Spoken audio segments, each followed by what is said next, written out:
I am 65 years old, and for the last 6 months, I have been a prisoner in my own home.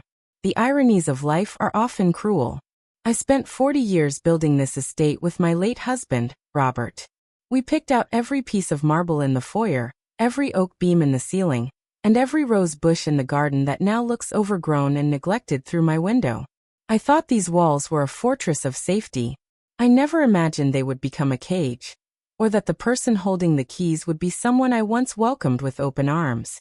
My daughter-in-law, Chloe, moved in shortly after my mysterious fall down the grand staircase. She told my son, Daniel, that I was becoming frail, that my memory was slipping, and that I couldn't be trusted to live alone. Daniel, always too busy with his corporate mergers and always too eager to believe the best in people, agreed. He kissed my forehead, told me I was in good hands, and disappeared back into his high-octane life in the city. At first, Chloe was an angel. She brought me herbal tea, fluffed my pillows until they were like clouds, and whispered sweet promises of care. But as the weeks bled into months, the tea started tasting metallic. My head felt perpetually foggy. The care became a calculated isolation. She began losing my phone. She forgot to tell me when friends called. She handled the mail before I even saw the sunrise. But tonight the mask didn't just slip, it shattered. I was lying in the guest room, my body heavy from whatever sedative she had stirred into my evening soup. I kept my eyes closed, breathing in the slow, rhythmic cadence of a deep sleep. It was a trick I had learned to survive the boredom of my confinement, but tonight it saved my life. Chloe was in the kitchen. The house was quiet enough that her voice carried down the hallway, sharp and cold, like the blade of a knife. She wasn't alone. "The old woman is finished," she hissed. I heard the distinct clink of a wine glass against the granite counter. "I've switched the papers in the blue folder. She thinks she's signing a simple medical release for her hip surgery tomorrow morning." A man's voice, low and unfamiliar, chuckled. "And what are they really?" "The deed to this entire estate, the offshore accounts Robert left her, and a full, irrevocable power of attorney," Chloe replied, her tone dripping with a terrifying kind of triumph. "By tomorrow noon everything Margaret owns, every cent, every brick, every memory, belongs to me. She'll be just another confused old lady in a state-run ward, and we'll be on a plane to the coast." I lay perfectly still, my heart hammering against my ribs so loudly, I feared they might hear it through the walls. The fog in my brain cleared instantly, burned away by a sudden, freezing rush of adrenaline. She thought I was a senile victim. She thought she had stripped me of my dignity and my mind. She didn't know that beneath the blankets, my hand was gripping a small, voice-activated recorder I had hidden in my sleeve weeks ago. She didn't know I was listening to every single word. The next morning arrived with a sky the color of wet slate. I heard the soft click of my bedroom door opening at precisely 7 a.m. Chloe stepped inside, her face a masterpiece of manufactured concern. She was wearing a soft cashmere sweater, ironically, one I had gifted her for her last birthday. In her hands was a breakfast tray and a thick blue leather folder. "Good morning, Margaret," she cooed, her voice like honey poured over poison. "How are we feeling today? A bit groggy? That's just the pre-op nerves, I'm sure." I blinked slowly, forcing my eyes to look unfocused. I let my jaw slacken just enough to appear vulnerable. "Chloe, is it time for the hospital already? My head, it feels so heavy." "I know, dear," she said, setting the tray down on my nightstand. She reached into the folder and pulled out a stack of documents. "The surgical team called. They've added a few more consent forms for the anesthesia. Just a formality, but they need your signature before we head out." She handed me a heavy gold pen, Robert's pen. The audacity of using my dead husband's favorite tool to rob me was almost enough to break my composure. I looked at the top page. In bold letters, it read medical authorization and surgical consent. It looked legitimate. To a tired, drugged 65-year-old woman, it would have been perfect. But I noticed the way her thumb was positioned, strategically covering the tiny, microscopic serial number at the bottom of the page that didn't match the hospital's standard coding. "Where do I sign, honey?" I whispered, my hand trembling. This time, not entirely on purpose. "Right here, Margaret. And here. And these 3 at the back," she urged. Her breathing was shallow now. I could see the pulse jumping in her neck. She was so close to the finish line she could taste it. I signed. Page after page. I made my signature look slightly sloppier than usual, the mark of a woman losing her grip. The moment the ink dried on the final page, Chloe snatched the folder away with a speed that was almost violent. The mask of the angelic caregiver didn't just slip, it evaporated. She stood up straight, her eyes gleaming with a cold, predatory light I had only ever seen in nature documentaries.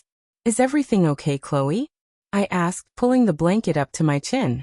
She didn't look at me, but was busy checking the signatures, making sure every loop and line was in place. "Oh, everything is perfect, Margaret. Better than perfect." She walked over to my closet and pulled out a small, tattered suitcase I hadn't used in years. She began throwing my clothes into it, randomly, disrespectfully. "What are you doing?" "My surgery." Chloe turned to me and laughed. It was a jagged, ugly sound. "There is no surgery, you senile old fool. And there is no more room for you in this house." "But this is my home," I cried out, letting a tear escape. She leaned down until her face was inches from mine, the smell of her expensive perfume clashing with the metallic scent of my fear. "Actually, check the consent forms. You just signed over the deed, the trust, and the keys.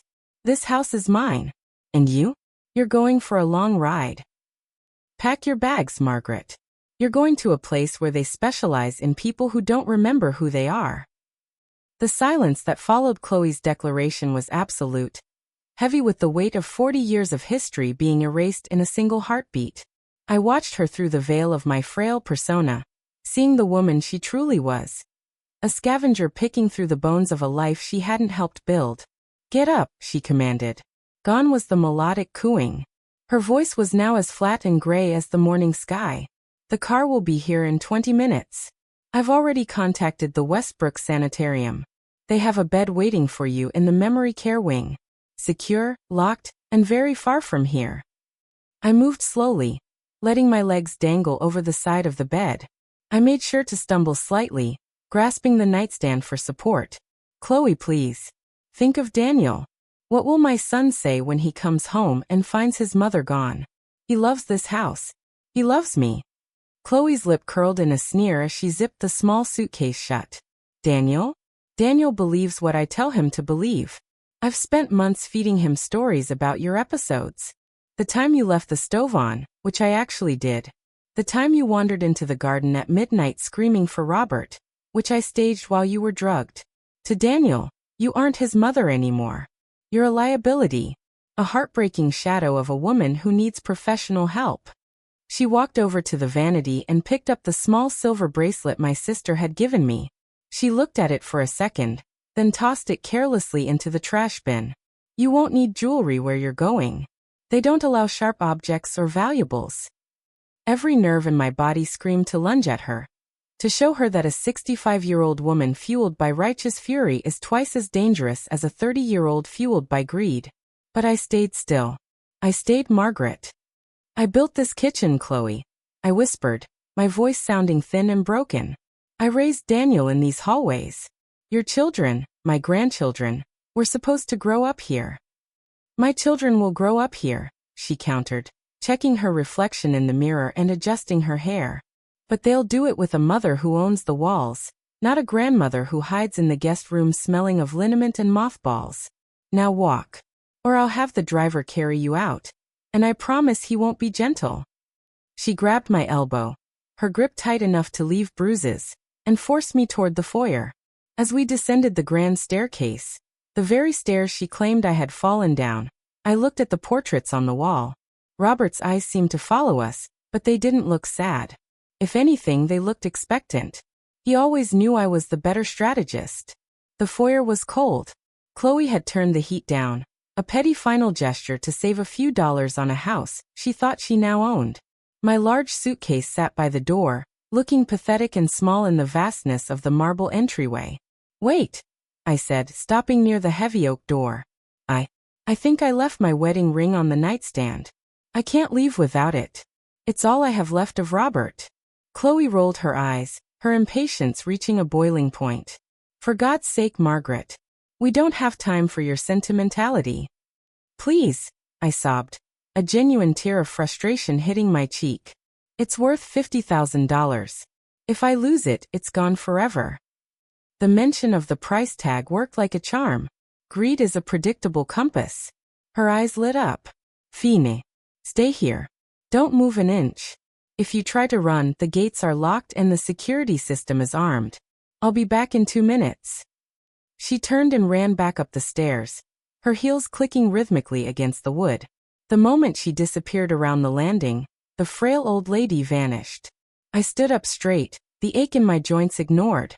I walked to the hallway closet, not to get a coat, but to reach behind the false panel I had installed years ago when Robert and I first grew concerned about the rising crime rates in the city. Inside was a secondary security hub, one that Chloe didn't know existed because it was hardwired into the house's original copper lines, bypassing the digital system she had upgraded to monitor me. I checked my watch. 8:42 a.m. I tapped a sequence into the keypad. The screen glowed amber. Failsafe protocol, stand by. Then I pulled my phone, the one Chloe thought she had lost, from the lining of my heavy winter coat which had been hanging in the back of the closet for months. It was fully charged. I didn't call Daniel. Not yet. He needed to see this play out without his own emotions muddling the evidence. Instead, I sent a single text message to a contact labeled Henderson. Asterisk, the prey is in the trap. Proceed with the eviction. Asterisk. I slipped the phone back into its hiding place and returned to the center of the foyer, collapsing back into my slumped, defeated posture just as Chloe came racing back down the stairs, breathless and empty-handed. It's not there, she shouted, her face flushed with anger. I checked the nightstand, the bathroom, the jewelry box. You lied to me. You're just trying to stall. I must have been mistaken. I whimpered, shrinking away from her. The fog, it comes and goes, Chloe. I'm so sorry. I'm done with you, she screamed, reaching for the handle of the front door. You are leaving this house right now, whether you have your precious ring or not. She grabbed the heavy brass handle and yanked it open with all her might. She was ready to shove me out into the world, to watch me crumble on the wet pavement, to finally claim her prize. But as the door swung wide, Chloe didn't see the Westbrook Sanitarium van she was expecting. She didn't see a dark, empty street. She saw the flashing blue and red lights of 3 police cruisers parked in a semicircle around the entrance. She saw a man in a sharp, tailored suit standing on the bottom step, flanked by 2 detectives in long trench coats. Chloe froze, her hands still white-knuckled on the doorknob. What is this? The man in the suit, my attorney Mr. Henderson, stepped forward into the light of the foyer. He held up a thick manila envelope and a tablet that was streaming a live video feed. Good morning, Chloe, Henderson said, his voice as smooth as aged bourbon. We're here to discuss the formality signatures you obtained this morning, and perhaps the contents of the blue folder. This is a mistake, Chloe stammered, her voice rising an octave. I have the signed deeds. Margaret gave them to me. She's incompetent. I'm her legal guardian. Actually, I said, stepping past her. I didn't whisper. I didn't tremble. I stood 5 inches taller than she expected, my voice ringing out with the authority of the woman who had run this estate for 4 decades. I think you'll find, Chloe, that I am perfectly lucid. I looked her dead in the eye, watching the realization begin to dawn on her. The slow, agonizing crawl of terror as she realized the confused old woman had been the one holding the leash the entire time. You thought the front door was your exit to a life of luxury, I said coldly. But it's actually the entrance to your reckoning. The cold morning air surged into the foyer, smelling of rain and asphalt, but it was the silence following my words that felt truly freezing.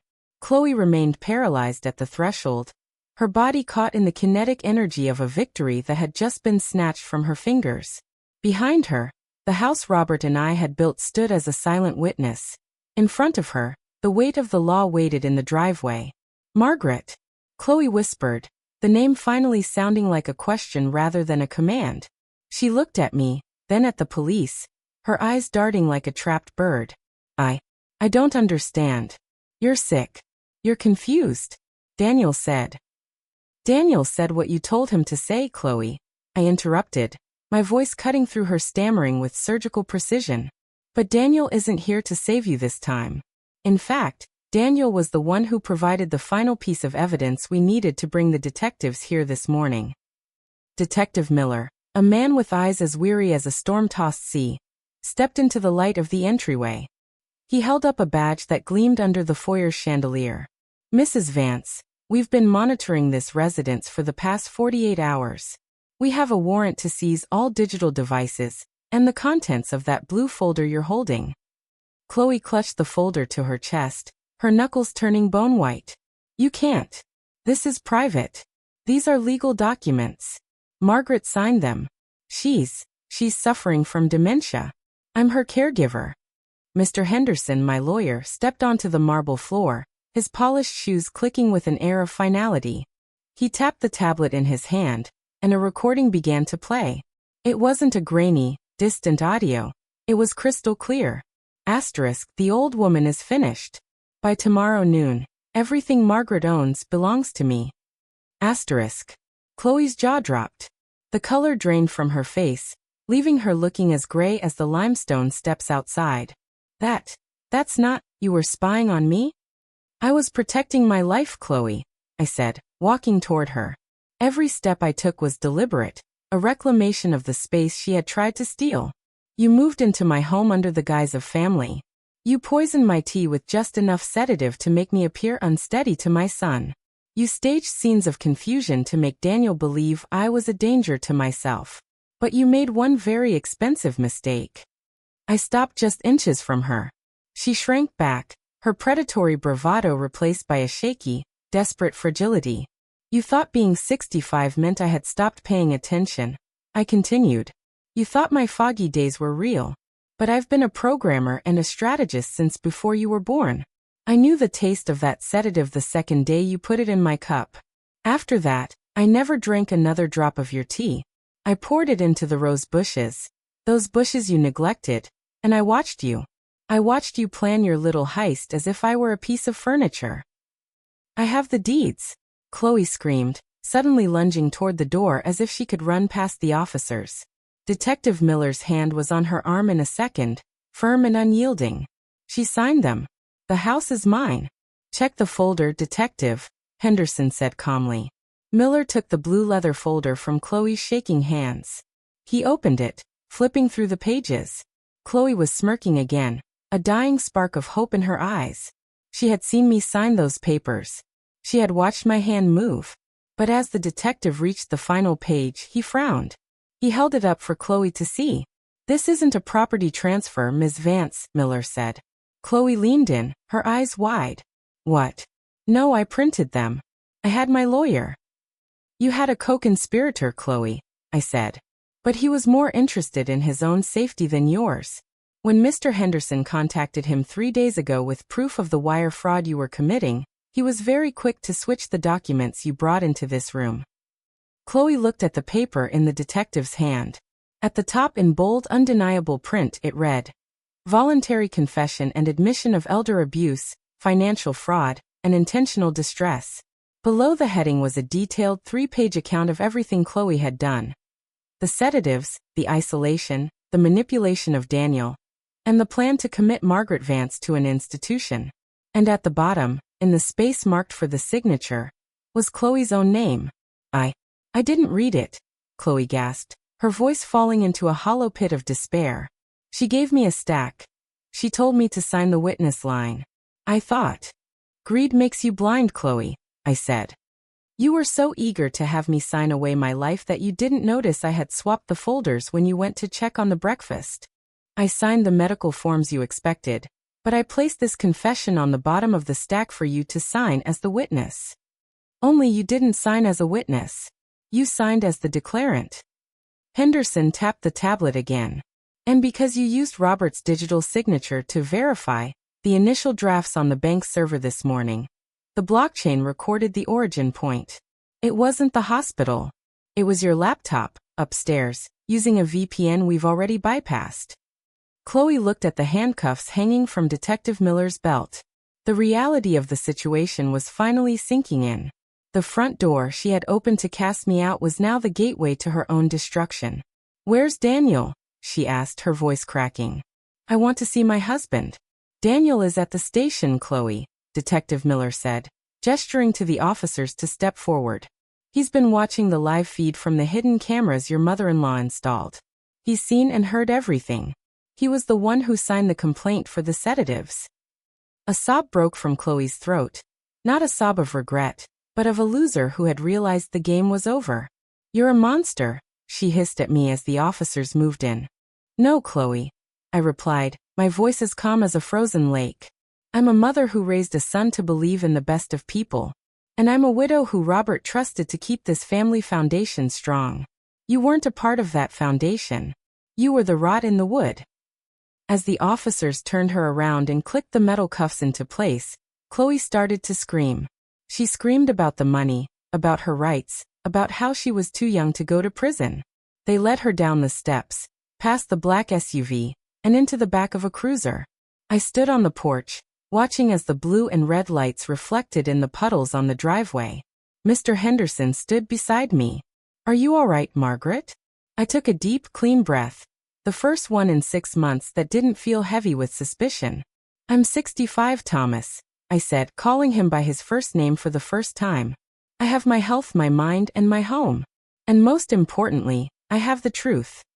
"What about the house?" he asked, looking at the grand foyer behind us. I looked at the oak beams and the marble floors. They were just materials. The real home was the safety I had just fought to regain. "The house is fine," I said. "But the locks. I think it's time we change the locks. And this time, I'm the only one who gets a set."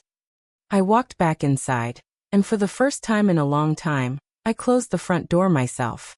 The click of the bolt was the sweetest sound I had heard in years. Chloe thought she had won the moment I signed the papers. She didn't realize that the moment I picked up that pen, I had already rewritten the ending. The flashing lights of the police cruisers eventually faded, leaving the driveway in a heavy, expectant silence. Chloe was gone, her screams still echoing faintly in the humid morning air, but the air inside the house still felt thick with the residue of her presence. I stood in the foyer for a long time, my hand resting on the cool marble of the banister. My body felt light, almost buoyant, now that the weight of the frail old woman act had been discarded. I reached up and wiped the last of the manufactured tears from my cheeks. "The forensic team will be here in an hour to sweep for the rest of the sedatives and any other physical evidence," Mr. Henderson said, closing his tablet. He looked at me with a mixture of professional respect and personal relief. "You played it perfectly, Margaret. Most people would have cracked the moment she mentioned the sanitarium."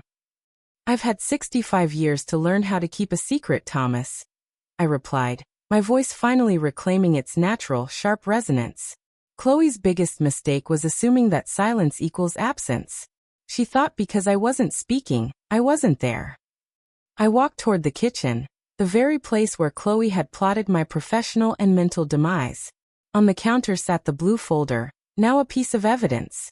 I picked up the breakfast tray she had brought me, the cold eggs, the toast I hadn't touched, and the porcelain cup of tea. I walked to the sink and poured the tea down the drain. It was a dark, murky amber. I watched it swirl away, thinking of the rose bushes outside. They had survived her neglect, and I had survived her greed. The sound of a car door closing pulled me back to the present. I didn't need to look through the window to know who it was. The gate sensor had already pinged my phone. Daniel stepped into the foyer moments later. He looked like he had aged a decade in a single morning. His navy suit, usually so sharp and impeccable, was wrinkled, and his eyes were red-rimmed. He stopped the moment he saw me standing in the kitchen doorway, not slumped, not trembling, but standing tall with a fresh pot of coffee in my hand. "Mom," he whispered, his voice cracking. "Hello, Daniel," I said gently. "Come sit down." He walked toward me as if he were approaching a ghost. He reached out, his hand hovering near my shoulder, before finally pulling me into a desperate, crushing hug. I felt him shake, a sob he was trying to bury behind his corporate facade. "I'm so sorry," he muffled into my shoulder. "I should have known. I should have listened to my gut. Every time she told me you were getting worse, a part of me felt like something was wrong, but she was so convincing. She had doctor's reports and video clips." I pulled back and looked at him, the son I had raised to be kind, perhaps too kind for the world he now occupied. She targeted your greatest fear, Daniel. The fear of losing your mother. She weaponized your love for me to blind you. That isn't your fault. It was hers. We sat at the kitchen table. The same table where Chloe and her accomplice had laughed about my offshore accounts just hours before. Daniel stared at his hands, his face a mask of guilt. I saw the feed at the station, Mom, he said quietly. I heard what she said about staging the episodes. I heard her talk about the stove and the garden. I felt like a monster for believing her. You aren't a monster, Daniel. You were a pawn in a very high-stakes game. But the game is over now. I pushed a mug of coffee toward him. He took it, the warmth of the ceramic seeming to ground him. Henderson told me about the document swap, Daniel said, looking up. How did you do it?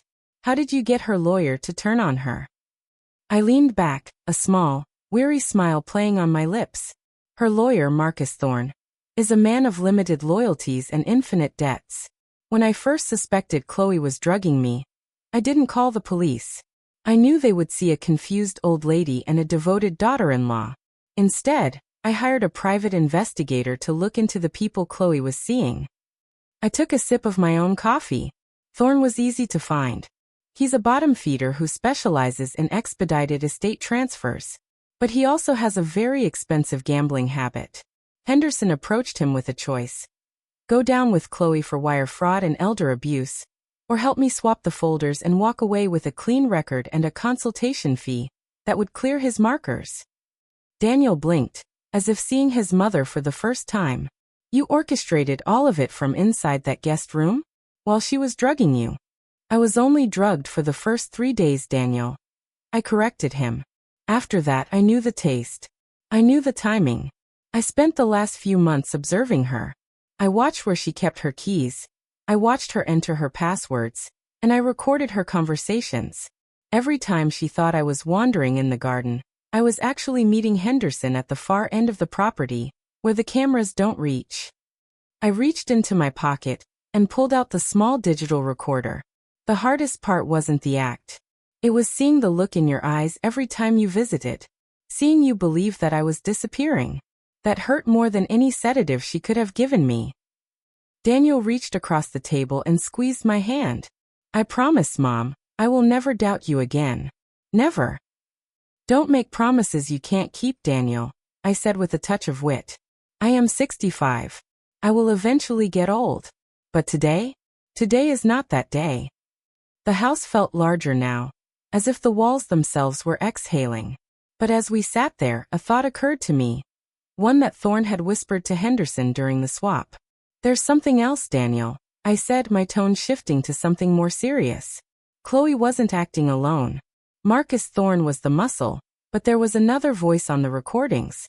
Someone she called the architect. Someone who told her exactly which offshore accounts to target. Daniel's brow furrowed. The architect? Who could that be? She didn't have many friends outside our circle. That's exactly what concerns me, I said, looking out at the neglected garden. Whoever it is knows Robert's business better than Chloe ever did. They knew about the accounts in the Cayman Islands that even you didn't know about. I stood up and walked to the window. The rain had started to fall again. A gentle mist that blurred the edges of the estate. Chloe thought she won the moment she opened that front door. I murmured. But the architect is still out there. And if they could use Chloe to get to me, they'll find another way to get to the foundation of this family. I turned back to my son, my eyes cold and focused. We've cleared the rot, Daniel. But now, we have to find the one who planted the seeds. Daniel stood up, his face hardening, the corporate shark finally emerging to protect his own. Then we don't change the locks just yet, Mom. We leave a door cracked. If they want this estate so badly, let them come. We'll be waiting. I looked at my son and saw Robert in the set of his jaw. For the first time in 6 months, I didn't feel like a prisoner. I felt like a queen who had just defended her castle. And was ready to go on the offensive. Change the locks anyway, Daniel, I said, a spark of my old humor returning. I'm too old for unexpected guests. If they want to get in, they'll have to try the front door. And we already know how that ends. The house was silent, but it was no longer the oppressive, suffocating silence of a tomb. It was the silence of a battlefield after the smoke had cleared. Daniel had gone to the guest wing to rest, his spirit broken by the revelation of his wife's treachery, leaving me alone in the library, the room where Robert and I had spent thousands of evenings mapping out the future. I sat at the mahogany desk, the green shaded lamp casting a long shadow across the floor. In front of me was a laptop, but not the one Chloe had monitored. This was a slim, carbon fiber machine that had been hidden in a hollowed-out collection of Robert's first edition encyclopedias. Chloe had been a clumsy predator. She had focused on physical control, sedatives, locked doors, isolation. She had treated me like a relic from a pre-digital age. That was her second greatest mistake. She forgot that before I was a mother, before I was the wife of a real estate tycoon, I was a system analyst. I understood the architecture of information. I bypassed the initial security layers of the house's local server. Chloe had changed the passwords, but she hadn't changed the BIOS-level entries. I was back into my own system in minutes. "Let's see who you were talking to, Chloe," I whispered. I opened the encrypted communication logs I had been intercepting via a ghost server I'd set up months ago. There were dozens of messages between Chloe and Marcus Thorne, the bottom-feeding lawyer. They were predictable: greed, impatience, petty insults directed at my slowly fading mind. But then I found the thread. The user was labeled only as ARC-01. The architect. The messages were different. They weren't filled with the desperate hunger of a small-time crook like Thorne. They were clinical, precise. Each message contained specific instructions on how to manipulate the probate court, which specific shell companies in Robert's portfolio were the most liquid, and most chillingly, the exact chemical composition of the sedative Chloe should use to ensure I remained compliant, without triggering a toxicology alert in a standard blood test. My blood ran cold. This wasn't just a daughter-in-law looking for a quick payday. This was a professional hit on my life and my legacy. *ARC-01. The Cayman account ending in 9902 is the key. Margaret's digital key is stored in the vault at the downtown branch. Use the confusion protocol to get her there. Ensure she signs the biometric release. If she resists, increase the dosage of the lavender-scented solution. I leaned back, my breath hitching. The downtown branch. The biometric release. That was scheduled for next week. If I hadn't acted today, I would have been stripped of the one thing that protected the bulk of Robert's estate. But who was ARC-01? I began tracing the IP origin. It was bounced through 7 different countries: Singapore, Zurich, the British Virgin Islands. A sophisticated onion routing system. Whoever this was, they had money and they had time. I checked the timestamps of the messages. They often aligned with the times Daniel was away on business. Suddenly, a notification pinged on the bottom of the screen. A new message was being typed in real time. Chloe was in a jail cell. Her phone was in a forensic bag. Yet the architect was reaching out. *ARC-01. Chloe status report. The bank just notified me of an attempted access from a non-authorized device. Did the old woman sign the secondary ledger? If she's dead, wait. Move to the sanitarium phase immediately. We cannot afford the delay. I felt a surge of cold fury. I reached for the keyboard, my fingers hovering over the keys. I could ignore it. I could let the police handle it. But the police were looking for a daughter-in-law who stole a house. I was looking for the person who had tried to erase my existence. I typed back, mimicking Chloe's breathless, frantic style. *Me as Chloe, something went wrong. The police are here. Henderson was waiting. How did they know? Margaret is standing up. She's not drugged. What do I do? A long pause. The typing indicator blinked for nearly a minute. I held my breath, the only sound in the room being the frantic ticking of the grandfather clock. *ARC-01. The police? That's impossible. Thorne guaranteed the court order. If Margaret is lucid, you've been compromised. Delete this thread. Destroy the device. I'll handle the bank. Don't mention my name, and your legal fees will be covered. If you speak, you're on your own.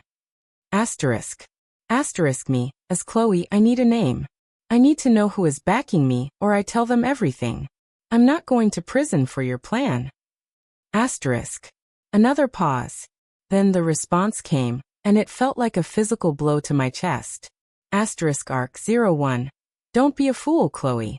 You knew the stakes when we met at the Harrington Gala 2 years ago. I built this empire. I won't let a girl like you or a ghost like Margaret take it down. Goodbye. Asterisk. The thread went black. Asterisk connection terminated. User deleted. Asterisk.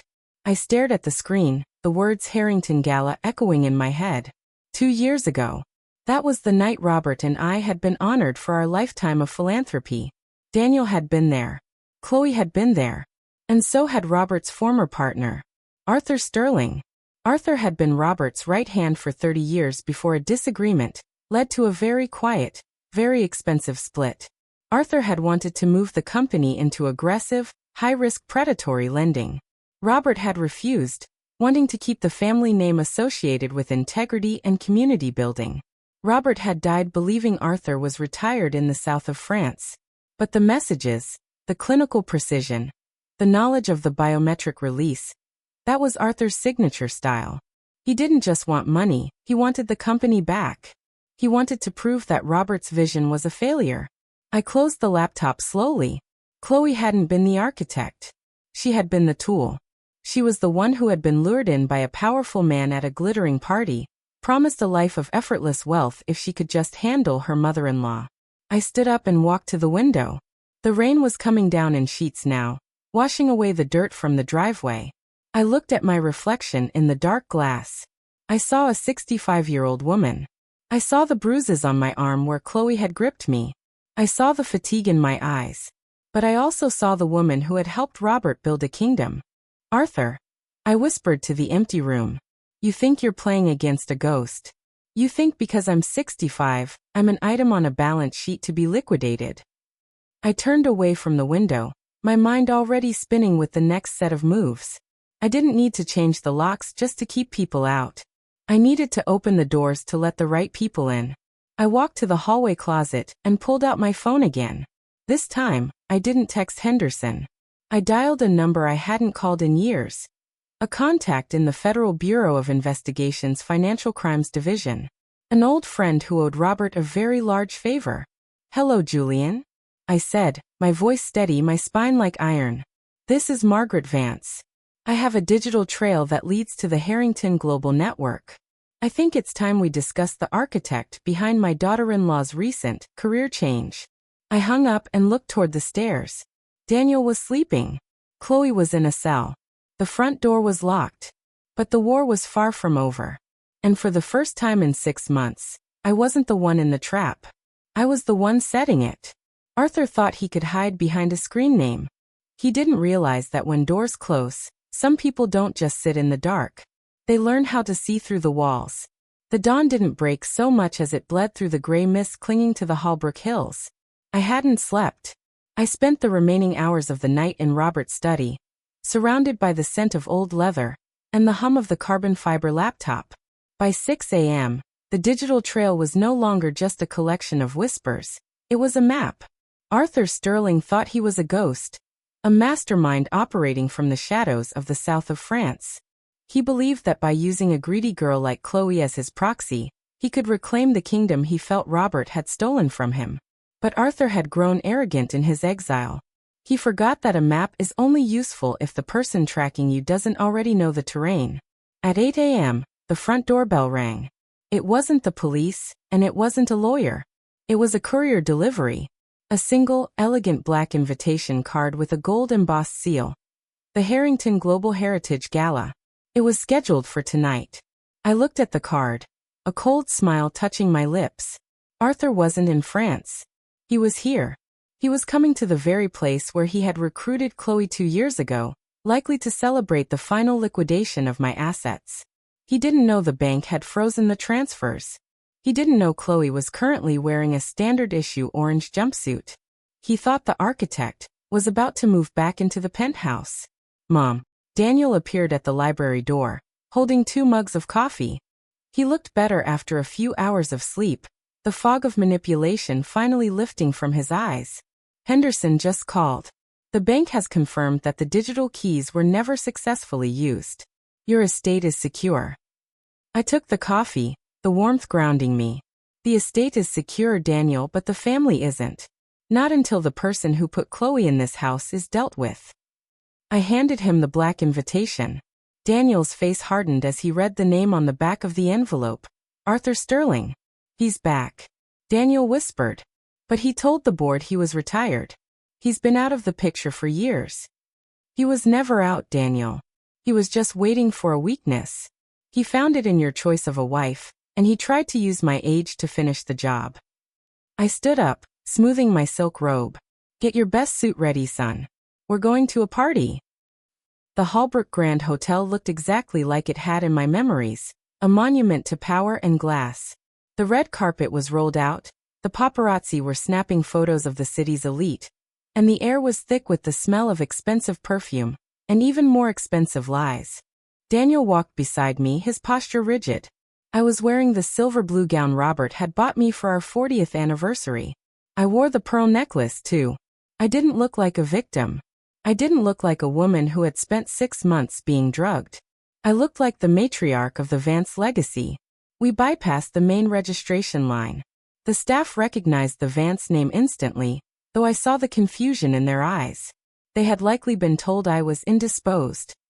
We entered the ballroom. Crystal chandeliers cast a dazzling, fractured light over the crowd. And there, near the center of the room, surrounded by a circle of investors, was Arthur Sterling. He looked exactly the same, silver hair perfectly coiffed, a glass of vintage scotch in his hand, a smile that never quite reached his eyes.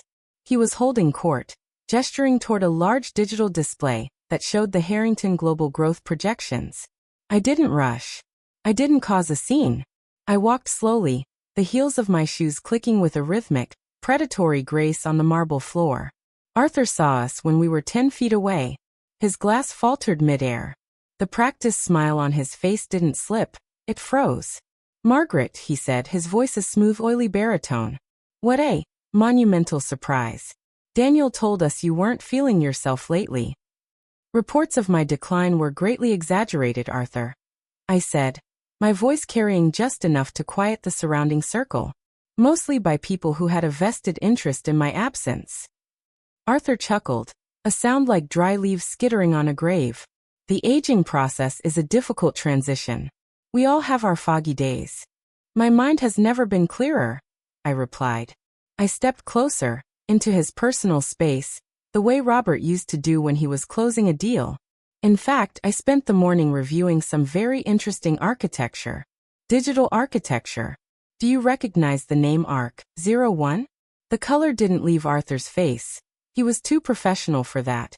But I saw the way his grip tightened on his glass until his knuckles turned white. I'm afraid I don't follow, Margaret. Is that some new tech investment? It's a confession, Arthur. Daniel stepped forward, his voice low and dangerous. We know about the Cayman accounts. We know about the Lavender Protocol. And we know exactly what you promised Chloe at this gala 2 years ago. The circle of investors began to murmur. Arthur looked around, his eyes searching for an exit, for a way to spin the narrative. Daniel, you're clearly under a lot of stress. Chloe's recent issues have obviously taken a toll on the family. Chloe isn't the issue anymore, I said. I pulled my phone from my clutch and tapped a command. Behind Arthur, the massive digital display, the one showing his company's success, flickered. The graphs disappeared. In their place, a series of text logs began to scroll. Encryption keys, IP addresses, and the final message Arthur had sent to Chloe just hours ago. Asterisk, I won't let a girl like you or a ghost like Margaret take it down. Goodbye. Asterisk. The room went silent. The music seemed to die in the rafters.